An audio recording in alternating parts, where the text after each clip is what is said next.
Usually, when we talk about a major historical event, there's this expectation of, like, suddenness, Right. like an earthquake. You wake up, the ground shakes, the buildings fall, and everyone just points and says, there it is, that's the moment everything changed. Yeah, it's comforting in a weird way. Exactly, because we like our history to be visible, right? Yes. Categorized into these very neat, sudden chapters. Oh, absolutely. But when you step into the world of mass civic action or, huge societal shifts, that earthquake model just completely breaks down. It really does. You find yourself looking at a landscape of human behavior that operates much more like meteorology. Meteorology, that is the absolute perfect word for it. It is the definition of a gathering storm. Right.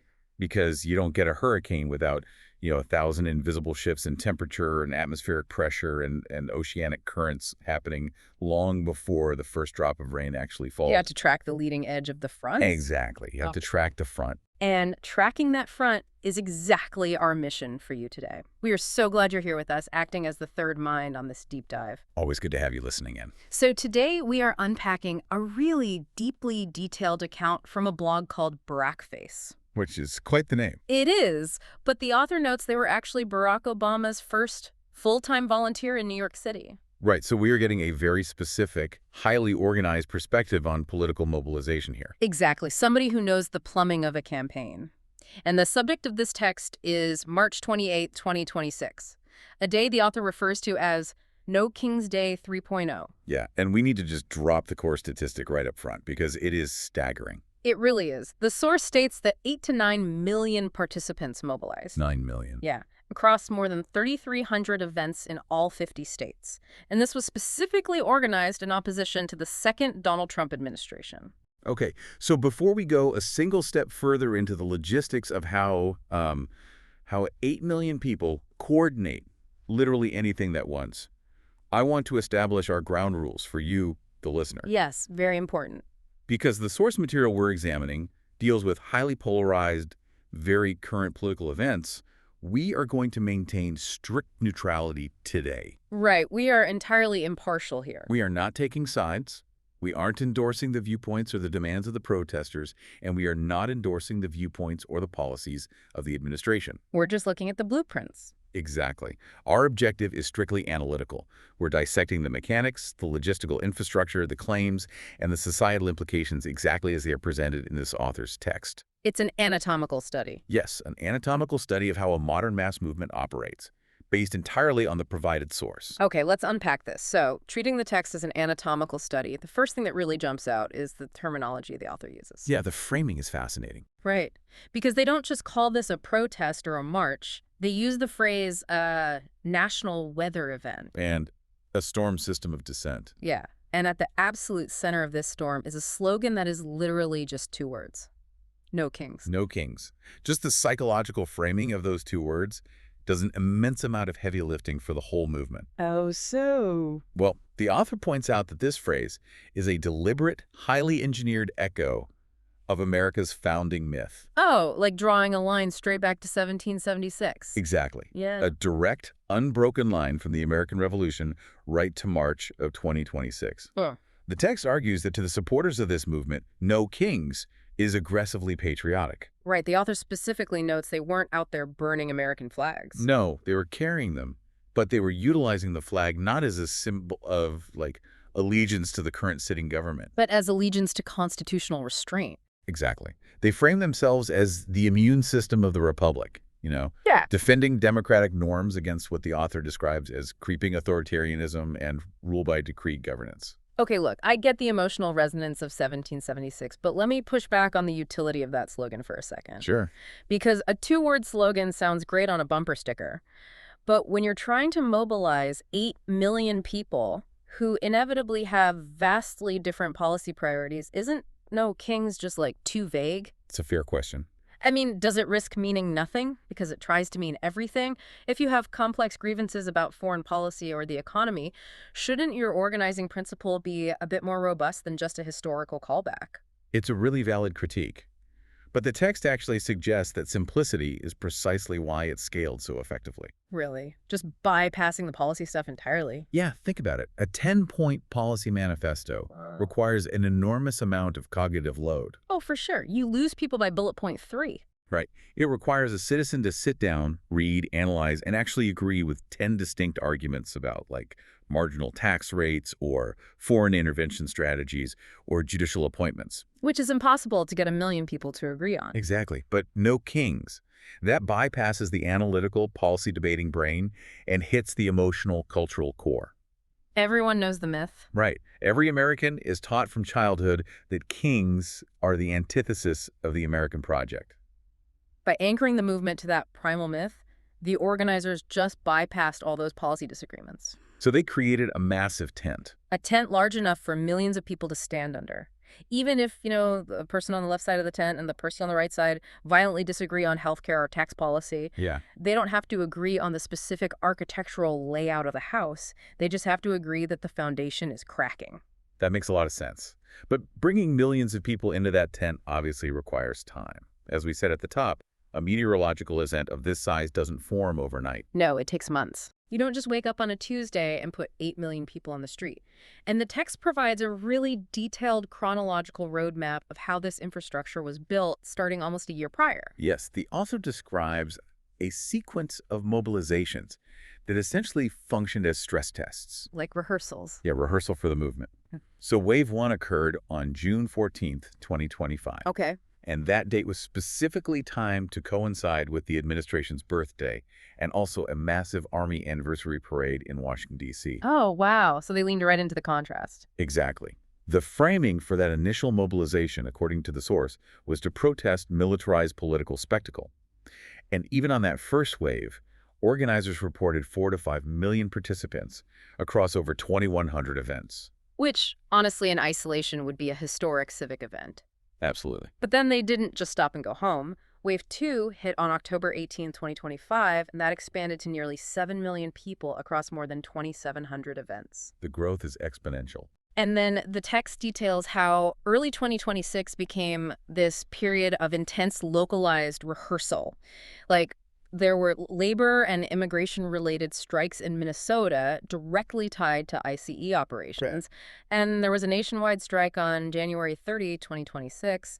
It feels, less like a series of organic protests and much more like a deliberate escalation of capacity. Well, the author explicitly frowns it that way. They called it the construction of a coordinated national demonstration infrastructure. A demonstration infrastructure. Yeah, this was a political machine built entirely outside the traditional two-party system. Mm-hmm. And to understand how that actually operates, you have to look at the specific coalition the text highlights. Let's hear it. It wasn't one monolithic group. It was this totally decentralized ecosystem. You had Indivisible, the 5501 movement, Move On, AFL-CIO affiliates. Wait, wow. Yeah, Democratic Socialists of America, Third Act, the Human Rights Campaign. Okay, I have to stop and look at that list for a second because that is an absolute alphabet soup of advocacy. It really is. And logistically, that just shouldn't work. I mean, you have Third Act, which focuses on older Americans and climate action, trying to coordinate with the AFL-CIO, which is a massive, highly structured labor union apparatus. Totally different world. Exactly. And then you throw in the Democratic Socialists of America, who have a completely different grassroots operational model.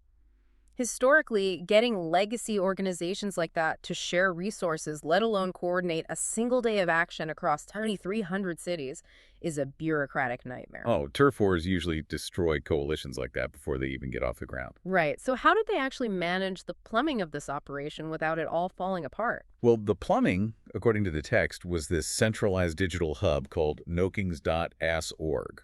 And this is where the operational breakthrough really happened. Okay, how did it work? So in previous decades, if you wanted to organize a mass demonstration, you were entirely reliant on local institutional gatekeepers. Like getting the union's permission. Exactly. You needed the local union hall's mailing list.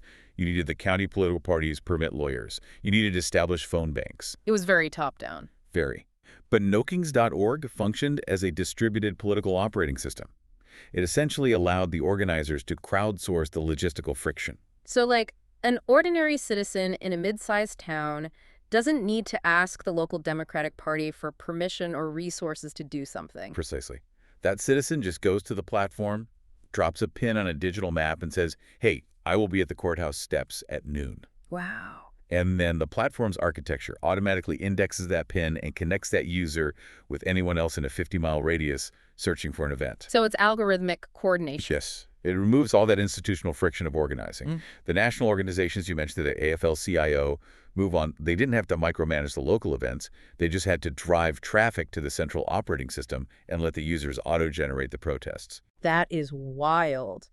But, a digital platform is fundamentally just an empty vessel until you give people a compelling reason to log on. Oh, of course. The logistical elegance of the website doesn't matter if there isn't raw, burning grievance driving the user base. Right, the fuel. Exactly. And this is where the text requires us to really dig in, because the author lists the specific catalysts that push 8 million people out of their homes. They describe them as tectonic plates of discontent colliding. And we really need to examine these plates impartially for you listening, because the sheer ideological variety of these grievances is the engine of the entire movement. So what are the plates? The author outlines 6 primary drivers. First, the 2026 Iran war, which opponents characterized as reckless, escalatory, or legally questionable. Okay. Second, aggressive IC enforcement, specifically citing reports of shootings and civilian deaths during raids. Third, democratic backsliding and executive power expansion. Basically, the mechanics of governance by intimidation. Now, so far, that reads like a fairly standard left-leaning set of institutional and humanitarian concerns. It does. But then the author lists the fourth plate: severe economic pressures, rising cost of living, and deep working-class anxiety. Which hits everybody. Yeah. Fifth, allegations of suppressed Epstein-related files, which the text notes fueled massive suspicion regarding elite protection networks. Wow. And finally, overarching fears regarding civil liberties, voting access, and the targeting of diversity programs. Okay, I have to admit, seeing the Epstein files listed alongside the 2026 Iran war and kitchen table inflation completely threw me. It's a jarring mix. It really is, because logistically and ideologically, a coalition built on those pillars should fracture immediately. You would think so. I mean, you have progressive activists who are furious about immigration and diversity crackdowns standing literally shoulder to shoulder with anti-institutional populists who are mobilized by suppressed elite sex trafficking files and the cost of groceries. Yeah, it's a strange bedfellow situation. Those two demographics usually view each other with intense suspicion, if not outright hostility. So how does the author explain this holding together without the entire movement cannibalizing itself? Well, what's fascinating here is that the author offers a very specific thesis to explain that exact paradox. To the individual standing in the street, these are not 6 isolated controversies. Okay. They are 6 symptoms of a single underlying pathology. The unifying thread is the normalization of unaccountable power. So the mechanics of the abuse matter less than the fact that the abuse is happening unchecked. Exactly.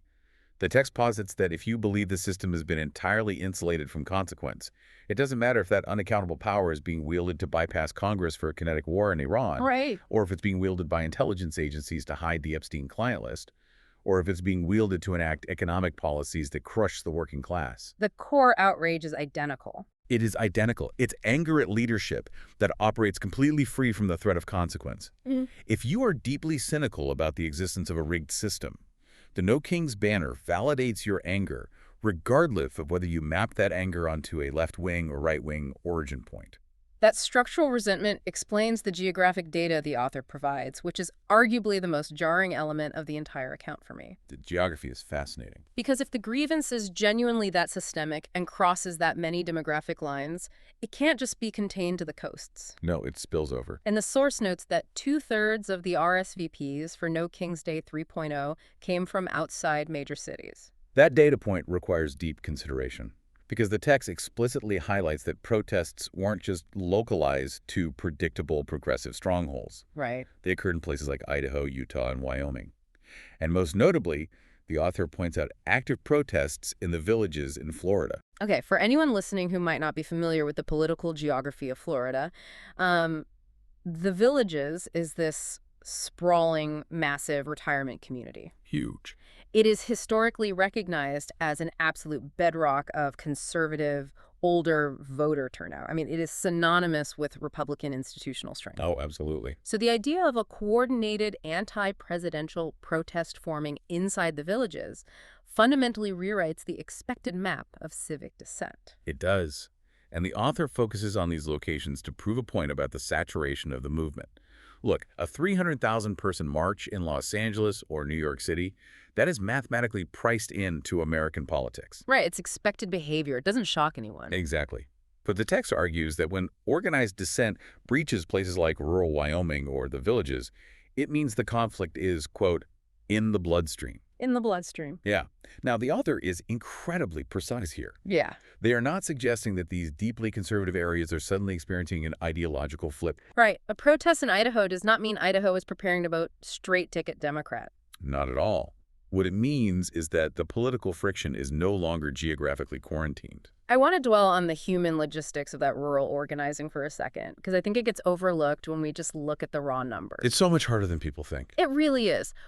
Organizing a massive protest in a dense urban center like Brooklyn or Chicago relies heavily on passive momentum. You put up flyers, the algorithms do their work, people literally just walk out of their apartment buildings, Yeah. and the sheer density of the environment creates a crowd. The city does the work for you. Exactly. Yeah. But organizing in a rural county in Utah or inside a conservative retirement community requires people to overcome massive social and physical friction. Yes. You might have to drive 40 miles to a designated intersection. And more importantly, you have to stand on a corner in a town where the guy driving past you is the guy who fixes your car. Or the woman who teaches your kids. Exactly. The social cost of visible dissent in a monolithic community is astronomically higher than just blending into a sea of 500,000 people in Manhattan. It requires an immense, sustained intentionality. And that intentionality speaks to the psychological depth of the movement the author is describing. Yeah, you have to really care to do that. When individuals are willing to absorb that level of local social ostracization to hold a sign, it indicates a level of grievance that has evolved far past, like casual partisan disagreement. Right. It has entered the territory of profound civic alarm. But while those rural outliers prove the geographic spread, the massive urban epicenters are where the movement demonstrated its sheer, overwhelming volume. And the spectacle of it all. Yes, this is where the text shifts from analyzing grassroots friction to dissecting modern political theater. The author provides a detailed breakdown of what they term the flagship events, Yeah. and the logistical scale is just formidable. Let's look at Minnesota first, specifically the rally at the St. Paul State Capitol. Yeah. The text reports a crowd of around 100,000 people, and the roster of speakers and performers was a highly curated blend of political and cultural figures. Who did they have? They had Bruce Springsteen, Governor Tim Walz, Senator Bernie Sanders, Jane Fonda, Joan Baez, and Maggie Rogers. Wow. So it's a completely multi-generational cultural deployment. Very deliberate. But why Minnesota? I mean, why not make Chicago or D.C. the primary flagship? Well, the text notes that Minnesota was strategically elevated because it had served as a prior focal point for the movement's core grievances, specifically regarding labor activism and controversies surrounding ICE enforcement. Oh, right, the January strikes. Yes. So it wasn't just a convenient geographic hub. It was symbolically ground zero for the friction they were protesting. And if Minnesota was about symbolic resonance, New York City was clearly about raw, overwhelming scale. 350,000 people. Yes. The text reports 350,000 plus participants in NYC, featuring figures like Robert De Niro, Attorney General Letitia James, and Reverend Al Sharpton. A massive footprint. But the detail that just stops me cold, the author notes the NYPD reportedly recorded 0 protest-related arrests. Which is an incredible metric. I need us to unpack the mechanics of that. How is that physically possible? I mean, if you put 350,000 people in a confined urban grid for a concert or a parade, statistical probability dictates you will have arrests. Just from normal human behavior. Exactly. For disorderly conduct, medical emergencies turning into altercations, or just sheer crowd crush. How does a decentralized, leaderless protest self-police 1/3 of a million people? It speaks to a highly sophisticated internal logistical apparatus. While the broader movement is decentralized, the text implies that the execution on the ground required rigid discipline. How do you enforce discipline without leaders? Well, in modern mass demonstrations of this scale, Organizers often deploy extensive networks of trained de-escalation marshals. Oh, like volunteers in vests. Yeah, volunteers explicitly tasked with identifying agitators, managing crowd flow, and acting as buffers between the protesters and law enforcement. The author points to this zero-arrest metric, not just as a fortunate outcome, but as evidence of deliberate, highly engineered, peaceful discipline. And it was designed to rob the administration of any visual narrative of left-wing chaos. Right, they couldn't show burning cars on the evening news if there weren't any. Exactly. Which transitions perfectly into the Boston flagship event. The text notes Boston Common hosted 180,000 people, featuring the Dropkick Murphys, Governor Maura Healey, and Senators Elizabeth Warren and Ed Markey. Just huge numbers everywhere. And the volume continued across the country. 90 to 100,000 in Seattle, massive turnouts in Chicago, Portland, Phoenix, San Diego, and Washington, D.C., where protesters actually physically marched across the Arlington Memorial Bridge. Wow. And the mobilization didn't stop at the American border, did it? Not at all. The text details international solidarity protests organized through Democrats abroad and allied expatriate networks in Berlin, Paris, Canada, Australia, Japan, and Costa Rica. Okay, this is where I struggle a bit with the narrative. How so? Look, I understand a local citizen marching against their own government, that's civic duty, but why is an expatriate in Costa Rica or a local citizen in Japan dedicating their weekend to marching about an American president's executive orders? It seems disconnected, right? Yeah, it feels a bit performative. But the author addresses this international dimension by highlighting a harsh geopolitical reality. American domestic politics are not contained to the domestic sphere. Okay. U.S. institutional stability is a global economic and security export.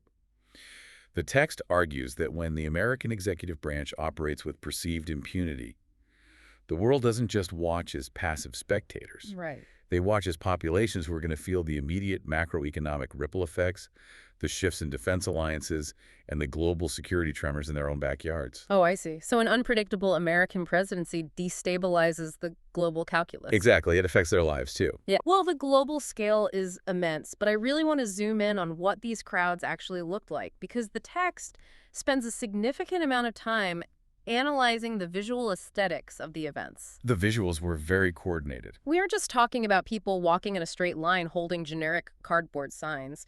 The author describes signs reading, "No Kings since 1776, release the Epstein files, and IC out of our communities." Very targeted messaging. Right. But beyond the text, there were highly coordinated visual set pieces. People marching in stark red Handmaid's Tale costumes, groups dressed as the Statue of Liberty, others wearing prison jumpsuits parodying the administration. Yeah, the author explicitly refers to this as a war of symbols. A war of symbols. What does that mean in practice? This is where the text introduces the concept of the protest as a film set. In the modern era of asymmetrical information warfare, the physical bodies occupying the street only constitute half the battle. And the other half. The true objective is the digital footprint generated by those bodies.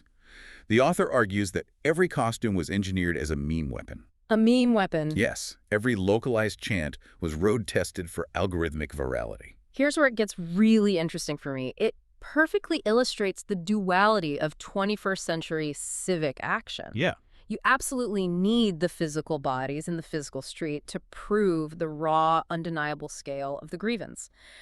But if you just have 100,000 people in plain winter coats standing in a plaza, local news covers it for 3 minutes and the algorithm buries it. Boring visually. Exactly. It's visually boring. However, if you have 100,000 people and a coordinated phalanx of them are dressed in striking red handmaids' robes against a gray urban backdrop, You got an iconic you have manufactured an inescapable viral image that will dominate global social media feeds for 72 hours. It's designed to be shared. Yes. The visual literacy required to pull that off across 3,300 cities is just staggering. It is a profound mastery of the mechanics of modern attention. But the text is also clear-eyed about the limitations of that control. Right. Because as disciplined and visually literate as the organizers were, deploying 8 to 9 million people into the physical world cannot happen in a frictionless vacuum. No, of course not. Despite the miracle of the zero arrest claim in New York, you cannot generate a weather event of this magnitude without a few lightning strikes. Exactly. And the source details localized, isolated clashes that prove the volatility of the day. The author documents several specific flashpoints. In Los Angeles, The text reports confrontations near federal buildings that escalated to the deployment of tear gas and resulted in dozens of arrests. Okay, so real physical friction. Yes. In Portland, there were arrests following violent friction outside an ICE facility. In Dallas, the text describes physical altercations involving counter-protesters, specifically noting the presence of individuals linked to the Proud Boys. Wow.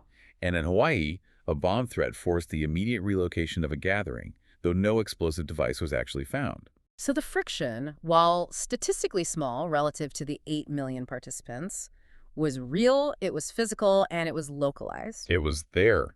Which brings us to the crucial question of reaction. How did the target of this massive, highly disciplined, slightly volatile weather event respond? How did the White House react to 8 million citizens essentially occupying the national grid? According to the text, the White House response was explicitly and deliberately dismissive. Dismissive. Very. A spokesperson characterized the nationwide mobilizations as Trump derangement therapy sessions and stated on the record that the administration does not think about the protest at all. Trump derangement therapy sessions? Yeah. That is an incredibly loaded, highly calibrated piece of rhetoric. It is a meticulously calculated phrase, and the author analyzes this response deeply, arguing that it is not merely an expression of rhetorical contempt, but a foundational political strategy. What's the strategy? The text suggests that leadership styles leaning toward authoritarianism often rely on a specific psychological mechanism when confronted with mass dissent. They must retroactively render the dissent irrelevant, illegitimate, or psychologically damaged. Oh, I see. So the administration isn't actually speaking to the protesters at all. No. They aren't trying to engage with the grievance or de-escalate the tension. Not at all. The communication is entirely internal. It is meant for their own political base. The goal is to project an aura of absolute emotional immunity and institutional control. To look untouchable. Exactly. The author terms this strategy political martial arts, absorbing the kinetic energy of a massive blow by simply pretending the blow never landed. Wow. If the administration acknowledges the scale of the protest, they validate the protesters' power. By dismissing 8 million people as requiring a therapy session, they signal to their supporters that the administration remains the only legitimate arbiter of reality. Okay, but let me challenge the long-term viability of that martial arts strategy. Go for it. Does absorbing the blow by pretending you didn't feel it actually work in a sustained conflict? Or does it, as the author suggests, risk achieving the exact opposite of its intended effect? It's a massive risk. Because if 8 million people have mobilized primarily because they believe you are fundamentally deaf to the public and completely unaccountable, and your official response is to literally plug your ears and say, I'm not listening to you, you're crazy, aren't you just explicitly proving their thesis? The text grapples extensively with that exact vulnerability. The author notes that when a movement scales into the millions, dismissal is a high-wire act that can spectacularly backfire. Yeah, it validates their anger. It risks entirely confirming the core structural accusation, that the leadership has severed itself from the need for public legitimacy. Right. By performing invulnerability, the administration might successfully insulate its core supporters for a news cycle, but they simultaneously validate the deepest, most existential fears of the opposition. It acts as an accelerant, guaranteeing that the subsequent waves of mobilization will be even larger and more aggressive. And that concept of existential fear brings us to the absolute core argument of this source material. Because if the administration is utilizing political martial arts to ignore the crowds, and the crowds are utilizing digital operating systems to map the entire country, what is the actual endgame? Where does it all lead? Right. The author posits something truly profound about the true target of No King's Day 3.0. Yeah, the deeper historical narrative, according to the text, is that the ultimate target of this mobilization may not actually be Donald Trump himself. Wait, really? Yes. They mobilized 8 to 9 million people on his birthday, parodied him in prison jumpsuits, and marched explicitly against his administration, but he isn't the primary target. If we connect this to the bigger picture, the author argues that No Kings is fundamentally a referendum on the architecture of the American presidency itself. The office itself. The office. Yeah. The text points out a historical reality. Yeah. For decades, across both Republican and Democratic administrations, the executive branch has been engaged in a massive, uninterrupted expansion of unilateral power. You're talking about the normalization of sprawling war authorizations, right? The Yes. constant reliance on national emergency declarations to bypass legislative gridlock, the proliferation of executive orders to write policy, and the growth of the surveillance state. Exactly. The shift from legislative governance to administrative agency rulemaking. The author suggests that the second Trump term did not invent this machinery. It simply represented the breaking point. The straw that broke the camel's back. Right. It was the moment when millions of citizens looked at the accumulated, unchecked power of the executive branch and concluded that the institution of the presidency had become too powerful to exist safely within a democratic framework, regardless of who occupies the Oval Office. There is a line in the text that summarizes this perfectly. A protest against a system that can produce such a man and still function. It's a powerful thought. That is a chilling diagnosis. It implies a deep structural rot rather than a temporary personnel problem. Right. And because the diagnosed grievance is structural, the resistance engineered to fight it is also structural. This leads to the author's analysis of the movement's most defining and dangerous characteristic. It's absolute decentralization. The swarm. Yes, the concept of the swarm. Oh. Unlike a traditional political campaign or a legacy civil rights organization, No Kings has no centralized headquarters for law enforcement to raid. Right. There is no single charismatic leader to arrest or entangle in litigation. There's no designated spokesperson to drag onto cable news and discredit with a gaffe. There is no central bank account to freeze. It essentially comes down to the mechanical difference between fighting a bear and fighting a swarm of bees. I love this analogy. Right. If an institution is fighting a bear, let's say a hierarchical political party, or a structured labor union, the institution knows exactly what to do. They have a playbook. Exactly. You can track the bear, you can trap the bear, you can bankrupt the bear with lawsuits, or negotiate a treaty with the bear, or, if necessary, use force against the bear because it has a center of mass. The single point of failure. Yes. But how do you fight a swarm?